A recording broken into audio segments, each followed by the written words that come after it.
হাসনাত না ওয়াকার, হাসনাত হাসনাত। সম্প্রতি এই স্লোগানটি নিয়ে অনেকেই অনেক ধরনের বিরূপ মন্তব্য করেছেন। অনেকেই এটিকে খুব অপরিপক্ক বলেছেন, অনাকাঙ্ক্ষিত বলেছেন, অগ্রহণযোগ্য বলেছেন।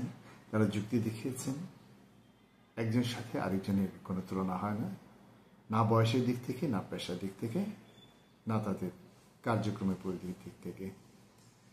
এখানে হচ্ছে নতুন প্রজন্মের সাথে আমাদের চিন্তার যে দূরত্ব, আমাদের চিন্তাটা যে অনেকটা সেকেলে, এই সমালোচনাগুলো থেকে সেটাই বোঝা যাচ্ছে।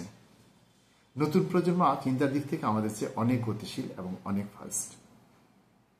তারা আজকে যা চিন্তা করছে, আমরা হয়তো আমাদের জীবনের শেষ পর্যায়ে সেটুকু চিন্তা করতে পারবো না। এই যে স্লোগানটি উঠেছে, এটি কোন চিন্তার প্রেক্ষিতে উত্থিত হয়েছে সে বিষয়টি বুঝতে না পেরে বা উপলব্ধি না করে আমরা খুব সরলভাবে তাকে অগ্রহণযোগ্য, অপরিপক্ক ইত্যাদি বলে সমালোচনা করছি। এখানে দুজনের তুলনা হয়েছে মূলত একটি প্রসঙ্গে এসে, সেটি হচ্ছে হাসনাত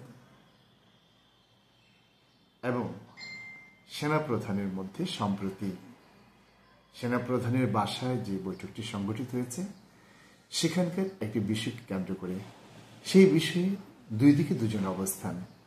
একজন হচ্ছে রিভান্ড আওয়ামী লীগ নামে বাংলাদেশের রাজনীতিতে আওয়ামী লীগের পুনর্বাসন প্রকল্পের পক্ষের লোক, একজন হচ্ছেন বাংলাদেশের রাজনীতিতে আওয়ামী লীগের পুনর্বাসনের বিপক্ষের লোক। সেই একটি পয়েন্টে জনগণ কার পক্ষে যাবে? সেনাপ্রধান আকরুজ্জামানের পক্ষে, না বৈষম্য বিরোধী ছাত্র আন্দোলনের অন্যতম সমন্বয়ক হাসনাত আবদুল্লাহর পক্ষে? এটি নিয়ে মূলত স্লোগান।